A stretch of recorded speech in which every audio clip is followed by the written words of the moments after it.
damai di hati. Saudara-saudara, jumpa lagi dengan saya Pendeta Feralina Lahiwu dalam channel Bekal Spiritual. Jangan lupa like, subscribe, dan share video ini sehingga boleh memberkati banyak orang. Saudara-saudara, saat ini saya ada di gedung gereja Jemaat Sentrum Likupang, tempat saya melayani.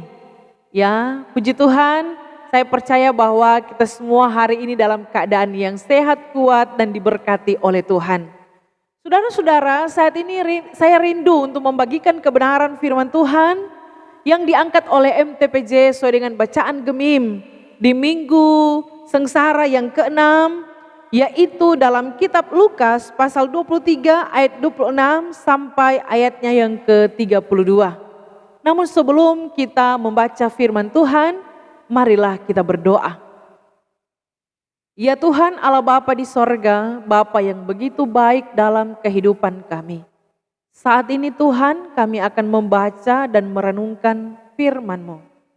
Berkenanlah Engkau memberkati kami, memberi hikmat bagi kami, sehingga kami mampu menerjemahkan isi Alkitab ini secara baik, dan kami mampu mengerti, memahami apa yang menjadi isi hati Allah untuk senantiasa kebenaran firman ini kami lakukan dalam kehidupan kami.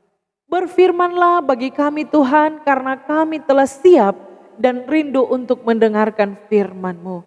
Dalam nama Yesus kami berdoa, haleluya, amin.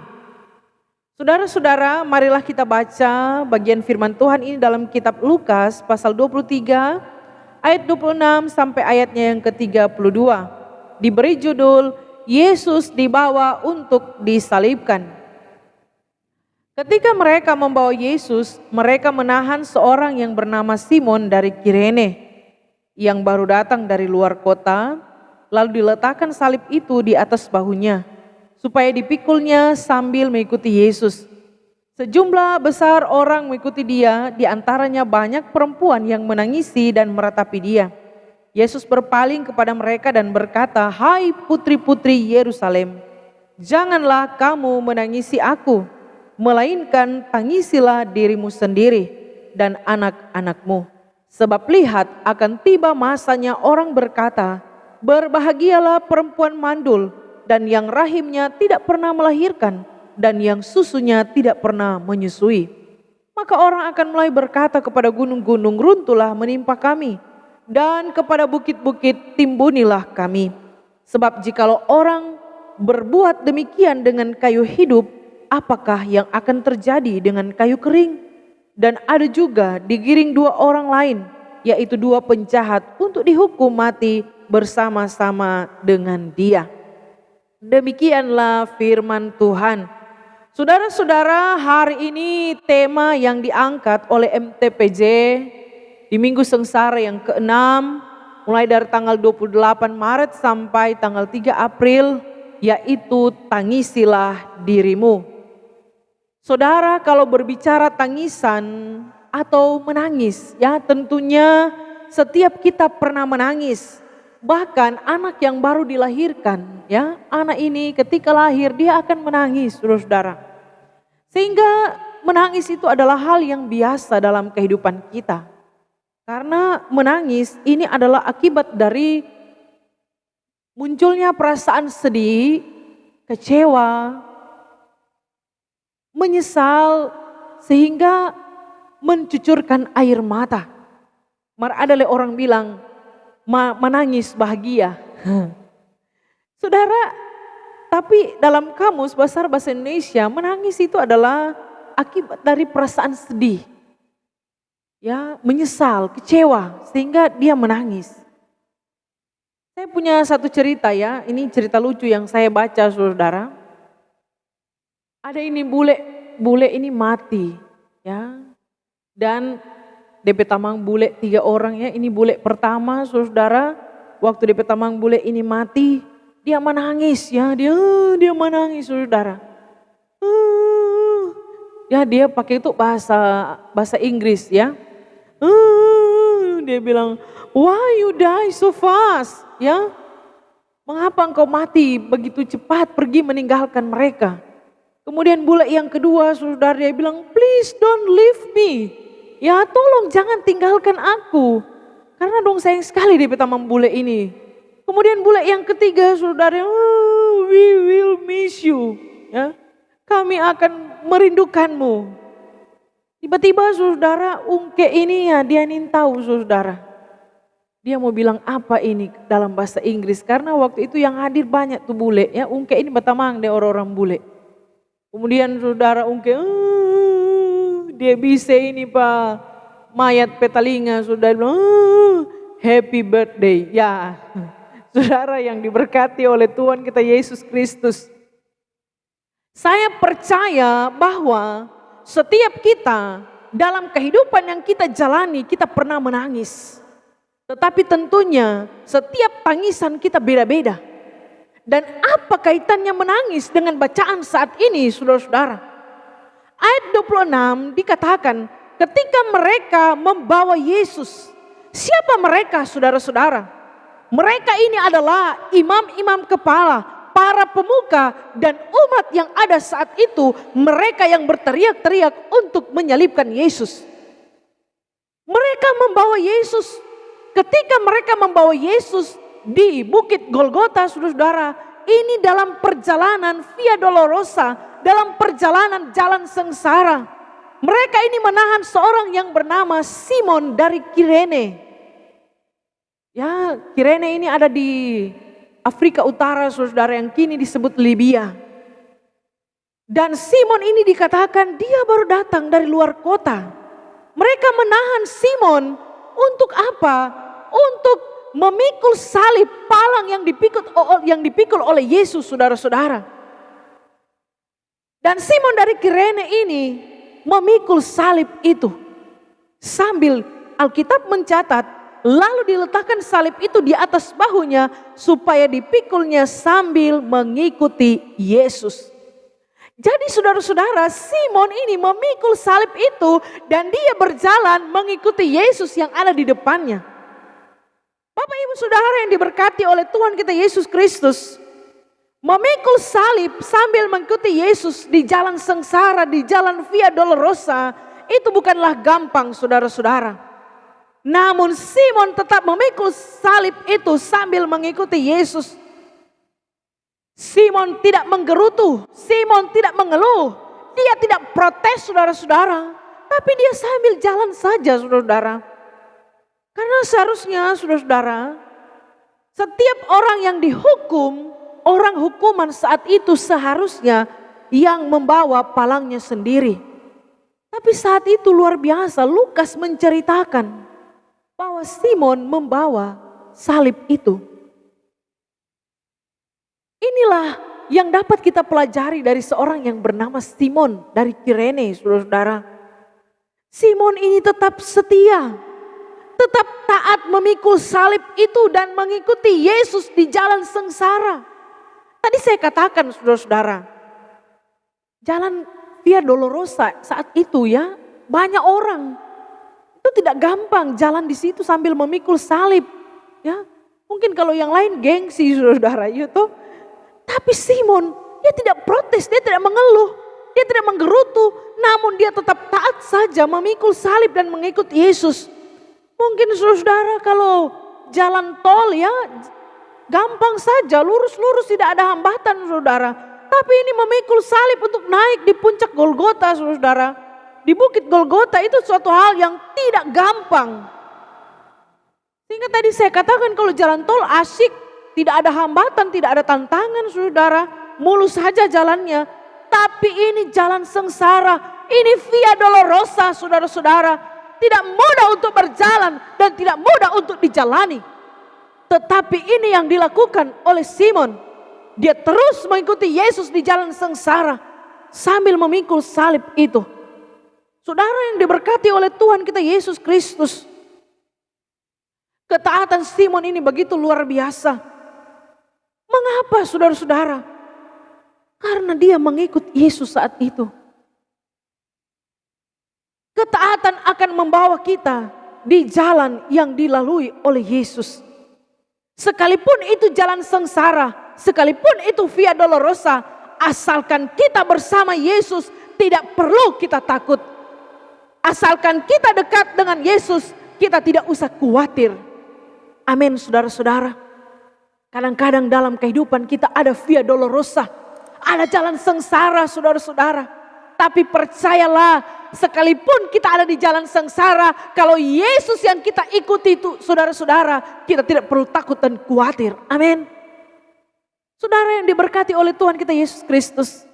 Makanya pemazmur katakan begini, hanya dekat Allah saja aku tenang, daripadanya lah keselamatanku.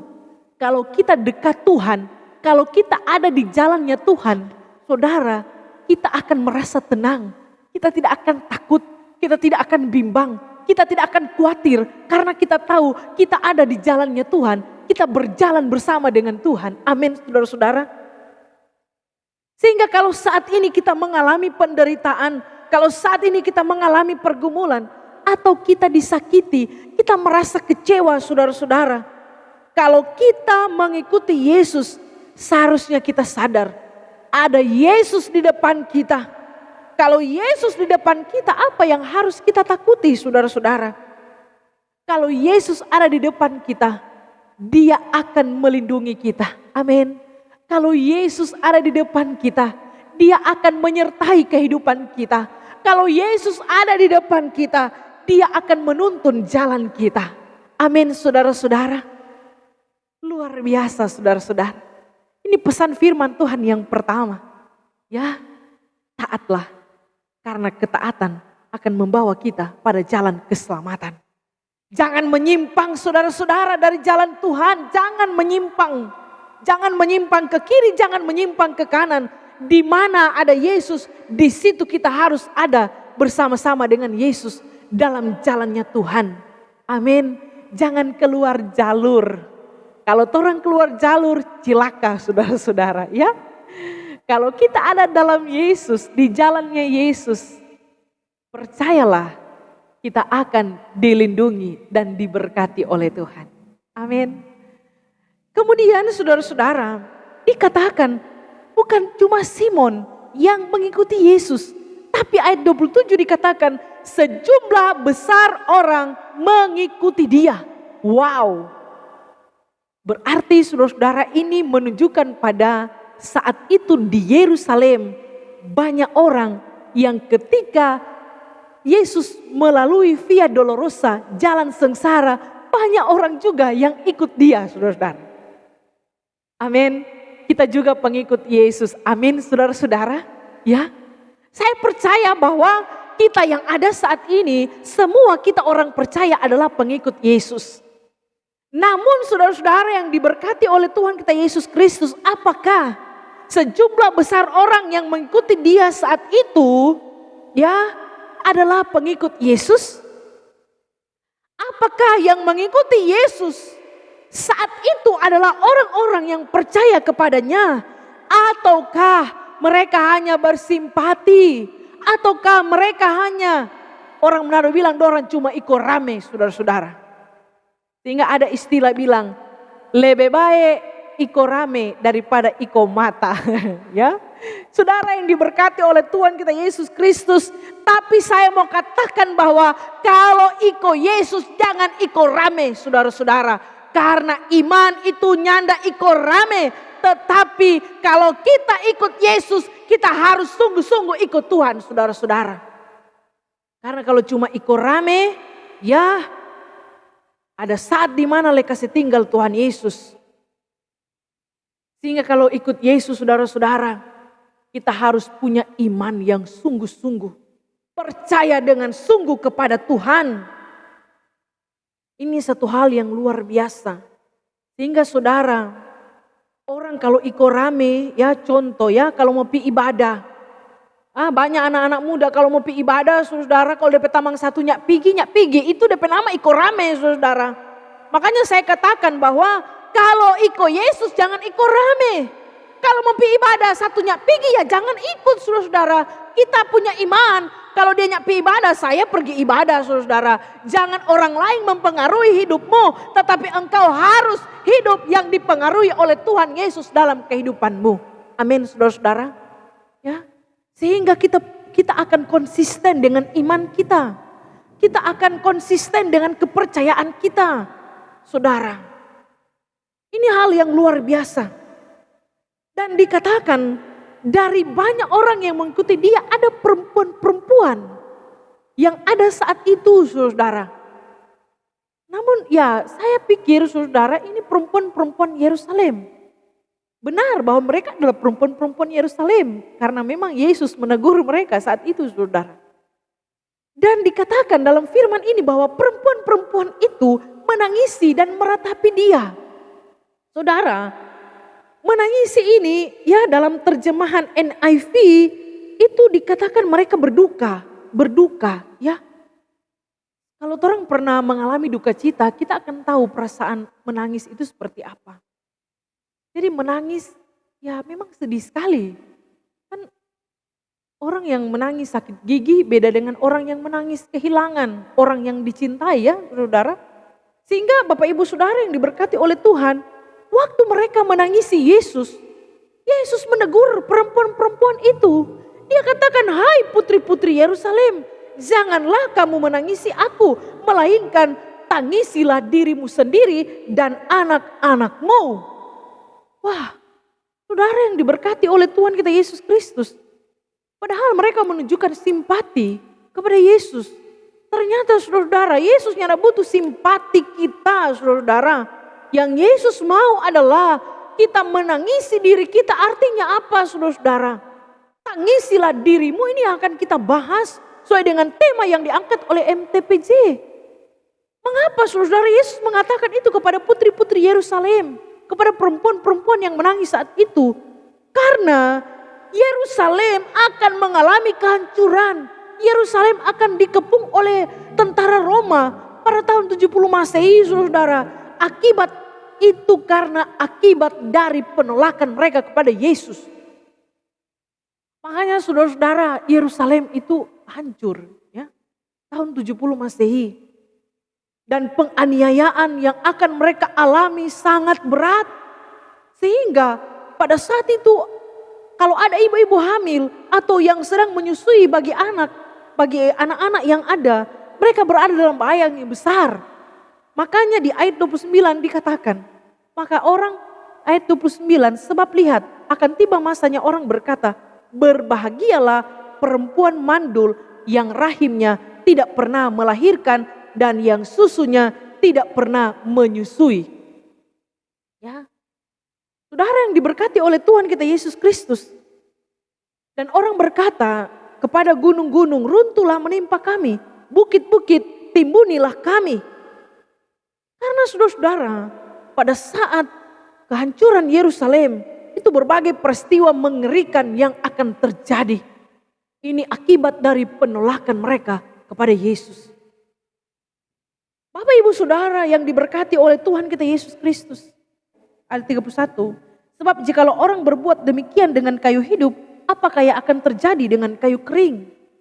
Kalau dalam terjemahan NIV ya dikatakan, sebab jika manusia melakukan hal-hal ini saat pohon berwarna hijau, apa yang akan terjadi bila pohon tersebut kering?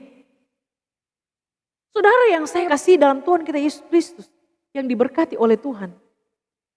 Maka dari itulah kaitannya Yesus mengatakan, tangisilah dirimu sendiri. Memang kalau perempuan ya, saudara saya juga seorang perempuan ya. Sesuatu hal untuk menangis itu sangat gampang ya bagi seorang perempuan. Sekalipun mungkin ya yang lain juga nggak gampang menangis. Tapi walaupun saya secara pribadi gampang ya saudara. Karena perempuan itu sangat sensitif dibandingkan laki-laki. Sangat baper ya, anak-anak gaul bilang baper. Sehingga mudah untuk menangis saudara. Jangankan nonton film The Passion of the Christ. Sedang nonton drakor aja saudara sudah nangis. Bahkan ketika nonton sinetron ya. Aduh, kadang-kadang di muka televisi mencucurkan air mata saudara-saudara. Saudara yang diberkati oleh Tuhan kita Yesus Kristus. Dan itu kebanyakan ibu-ibu ya, mama-mama. Jarang sekali kalau papa bawa ini film kok menangis saudara. Ya paling banyak mama-mama yang nangis. Ih kakek akang meleleh air mata karena sedih sekali itu film. Karena memang baper ya, kebawa perasaan saudara. Makanya perempuan itu sensitifnya tinggi. Ya dia muda, perasaannya muda ya tersentuh. Sehingga itu pun yang dialami oleh perempuan-perempuan Yerusalem. Mereka melihat Yesus ya mereka menangis. Tapi ini hal yang amazing, yang luar biasa yang Yesus sampaikan ya. Janganlah menangisi aku, tapi tangisilah dirimu sendiri. Saudara, tapi ada juga orang bilang air mata buaya, saudara ya. Artinya apa? Menangis putar balik, saudara. Ya, ada orang ya ketika melakukan hal yang jahat ya. Ketika bahugel kamari dapat tahu, menangis padahal putar balik saudara. Itu nama air mata buaya orang bilang saudara. Sehingga saudara apa yang dimaksud dengan tangisilah dirimu. Kalau tadi saya katakan bahwa kehancuran Yerusalem itu terjadi tahun 70 Masehi saudara. Namun lebih daripada itu bahwa bagian firman Tuhan ini mengingatkan kepada kita. Jangan ketika kita menonton film The Passion of the Christ, kita menangis-menangis saudara, menangis terseduh-seduh. Tetapi saudara-saudara, bukan itu yang Yesus inginkan. Yang Yesus mau adalah kita menangisi dosa kita menangisi kejahatan kita saudara-saudara. Karena terlalu banyak dosa yang kita lakukan dalam kehidupan kita. Terlalu banyak hal-hal jahat yang kita lakukan dalam kehidupan kita. Itu yang harus kita tangisi. Karena bicara menangis, itu bicara menyesal saudara-saudara. Menyesal sehingga menangis. Saudara yang diberkati oleh Tuhan kita Yesus Kristus. Tangisilah dosa-dosamu. Tangisilah kejahatanmu. Karena terlalu banyak dosa dan kejahatan yang kita lakukan di hadapan Tuhan. Kita menjadi orang-orang yang memberontak. Menjadi pemberontak, suka melawan, tidak taat pada firman Tuhan, malas masuk gereja, malas beribadah saudara-saudara. Bertobat. Di minggu sengsara yang ke-6 ini, firman Tuhan mengingatkan kita. Tangisilah dirimu, tangisilah kejahatan dan dosa-dosa yang ada. Ya. Yesus tidak butuh air mata kita saat cuma menangis waktu Yesus disalibkan. Tapi air mata kita adalah sebuah tangisan untuk membawa kita pada pertobatan. Membawa kita pada pemulihan. Membawa kita pada kehidupan yang baru. Untuk hidup dibaharui di dalam Tuhan. Amin saudara-saudara. Yesus mau agar supaya kita percaya kepada Dia. Karena orang yang percaya kepadanya tidak akan binasa. Melainkan memperoleh hidup yang kekal. Amin, saudara-saudara. Mengakhiri khotbah saya punya ilustrasi, saudara-saudara.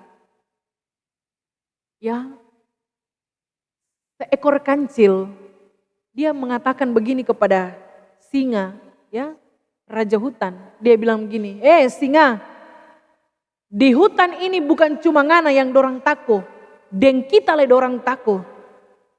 Singa bilang begini, masa le betul so? Kalau ngana nyak percaya, kancil bilang, kalau ngana nyak percaya, manjok ton dua bajalang sama-sama. Ya, ngana di muka, kita di belakang. Saudara, ini singa ini untuk membuktikannya. Oke, mari Jo, kong lihat. Singa di depan, kancil di belakang, saudara. Bajalang, ya. Semua binatang yang ada di hutan saat itu, dorang waktu lihat singa dan kancil ini, dorang merunduk saudara, takut. Dorang lari waktu lihat dong dua jalan. Singa bilang, aduh, betul kan kancil dah bilang ini? Kancil bilang pas singa, betul toh? Bukan cuma ngana dong tako, dan kita lain dong tako. Saudara, dari ilustrasi ini apa yang mau disampaikan kepada kita? Apakah benar bahwa mereka takut kepada kancil? No. Mengapa? Mengapa mereka lari? Mengapa mereka menunduk, saudara-saudara? Karena mereka melihat kancil saat itu ada bersama dengan singa. Saudara yang diberkati oleh Tuhan kita Yesus Kristus. Bagian perenungan firman Tuhan ini mengingatkan kepada kita semua bahwa ketika kita berjalan dengan Yesus, kita tidak perlu takut dan khawatir. Amin. Karena ada Yesus di depan kita. Untuk itu, apapun yang kita alami, apapun yang kita gumuli, percayalah Tuhan Yesus tidak meninggalkan kita.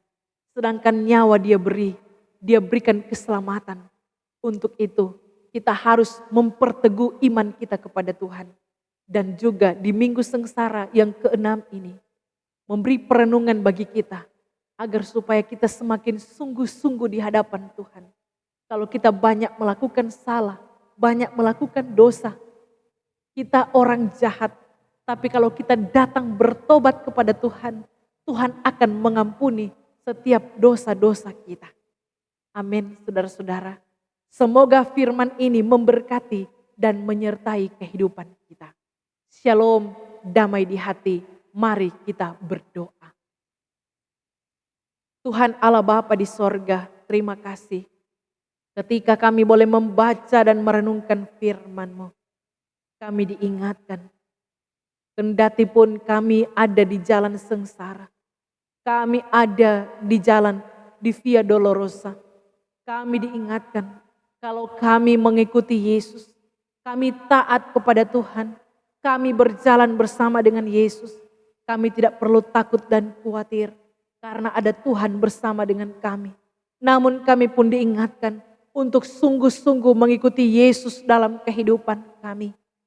Meninggalkan setiap hal-hal jahat, hidup dalam pertobatan, menangisi diri kami, menangisi dosa-dosa dan kejahatan yang kami lakukan. Sehingga kami hidup dalam pembaharuan bersama dengan Tuhan. Biarlah kehidupan kami terus dibaharui oleh Roh Kudus-Mu. Sehingga hidup kami semakin dilayakkan oleh Engkau. Terima kasih Bapa di sorga, terpujilah nama-Mu. Semoga firman ini akan kami kerjakan dalam kehidupan kami. Dalam nama Tuhan Yesus. Haleluya. Amin.